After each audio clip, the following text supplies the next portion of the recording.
ఆన్లైన్లో బుక్ చేసుకుంటే పొలం దున్నిపోతారట. అగ్రికల్చర్ యంత్రాలు పనిముట్లను ఉబరైజ్ చేసే ఆలోచనలో రాష్ట్ర వ్యవసాయ శాఖట. ఇందుకోసం ఫామ్ యాప్ అభివృద్ధి చేసేందుకు కసరత్తట. ఏపీలో ఈ విధానం అమలవుతుందట.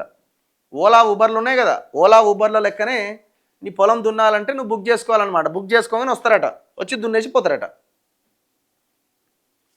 ఓలా ఉబర్ ట్యాక్సీల తరహాలోనే ఇకపైన రైతులు తమ పొలం పనులకు అవసరమైన యంత్రాలు ఆన్లైన్లో బుక్ చేసుకోవచ్చు. ట్రాక్టర్లు, హార్వెస్టర్లు, డ్రోన్ల కోసం గంటల కొద్దీ వేచి ఉండాల్సిన అవసరం లేకుండా నేరుగా ఫోన్ ద్వారా ఆర్డర్ ఇస్తే చాలు, వచ్చి పొలం పనులు చేసి వెళ్తారు. యూరియా యాప్ సక్సెస్ ఇచ్చిన జోష్తో రాష్ట్ర సర్కార్ ఈ వినూత్న డిజిటల్ అగ్రికల్చర్ వ్యవస్థ తీసుకొస్తున్నది. ప్రతి సీజన్లో రైతులు పడుతున్న కష్టాలకు చెక్ పెట్టేందుకు వ్యవసాయ శాఖ సాగు పనులను ఉబరైజ్ చేస్తూ సరికొత్త ఫామ్ యాప్ను రూపొందించేందుకు కసరత్తు మొదలుపెట్టింది. ఇప్పుడు మీరు అక్కడున్న గ్రామాల్లో ఉన్న రైతులకే కొంత ప్రోత్సాహకాలు అందించి వాళ్ళ ఆ వెహికల్స్ని కొనుగోలు చేసుకునేలాగా వాళ్ళని పైకి తీసుకొచ్చే ప్రయత్నం చేయండి. ఇప్పుడు ఆ ఉబరైజ్ చేస్తే ఓలా ఉబర్ ట్యాక్సీల తరహాలో ఆ యాప్లో మరి ఎవరి ఉంటాయి వెహికల్లు? ఎవరు ఉంటాయి? ఎవరో ప్రైవేట్ కంపెనీ ఉంటాయా, లేకపోతే ఆ రైతులవే ఉంటాయా? ఇది కూడా ఇంపార్టెంట్ కదా. ఎవడో ప్రైవేట్ పెట్టిరనుకోండి ఏదో టౌన్ నుంచి వచ్చేటోనికి, మరి ఊర్లల్లో ఆ జేసీబీలో లేకపోతే ఆ హార్వెస్టర్లో ఆ డ్రోన్లో కొనుక్కొని వాళ్ళు ఏదో చిన్న చిన్న బిజినెస్లు చేసుకునే వాళ్ళ పరిస్థితి ఏంది? వాళ్ళు ఆగమైపోతారు కదా. ఇది ఎవరికి ఉపయోగం అన్నది చూడాలా. అది ఇది కాదు మీరు చేయాల్సింది. ఏదో రకంగా రైతులు పంటను పండిస్తున్నారండి. ఆ పండించిన పంటకు మద్దతు ధర ఎట్లా అన్న దాని మీద ఫోకస్ చేయండి. రైతు నష్టపోతే బీమా కావాలి పంటకి. ఆ బీమా ఇంతవరకు అతిగతి లేదు. ఈ యాప్లు ఇది వాళ్ళ వాళ్ళ వాళ్ళ కష్టం ఏదో వాళ్ళు పడతారు.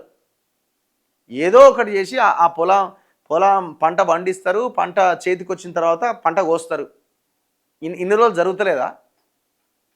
మీరు చేయాల్సింది ఇది కాదు. పంట పండించిన రైతుకు మద్దతు ధర ఇవ్వాలి. పండించిన వాడికే అవకాశం ఇవ్వాలి. యజమానికి కాదు, భూమి యజమానికి కాదు ఇవ్వాల్సింది. మీరు రైతు భరోసా లాంటివి కౌలు రైతులకు కూడా ఇవ్వాల్సిన అవసరం ఉంది. అండ్ దాంతోపాటు పంటల బీమా పథకం పెట్టాలి. తెగుళ్ళు వచ్చి లేకపోతే వర్షాలు వచ్చి పంట నష్టపోయిన రైతులకు బీమా పథకం లేదు. మేనిఫెస్టోలో పెట్టి ఇన్ని రోజులు అవుతుంది. మీరు ఏది 2 ఏళ్ల తర్వాత కూడా ఇంతవరకు దాని మీద అసలు ఆలోచన కూడా లేదు కదా. బోనస్ అన్నారు, 500 కాదు 1000 రూపాయలు ఇవ్వండి. రైతు భరోసాని తీసేసి బోనసే ఇవ్వండి. మొత్తం ఆ డబ్బులు ఆ 9,000 కోట్లు కూడా బోనస్ రూపంలోనే ఇవ్వండి. అప్పుడు ఎవరైతే పంట పండిస్తారో వాళ్ళ చేతిలోకి వెళ్ళిపోతుంది. ఇట్లాంటి నిర్ణయాలు తీసుకుంటే వ్యవసాయం దండగ కాదు పండగలాగా చేయొచ్చు. కొంత మెరుగైన జీవితాలు రైతులు బతకడానికి అవకాశం ఏర్పడుతుంది. ఈ యాప్లు దాంతో ఇవన్నీ ఏదో కొంతవరకే యూజ్ అవుతాయి తప్ప రైతుల జీవితాల్లో పెద్ద మార్పులు తీసుకొచ్చేవేం కావు ఇవి.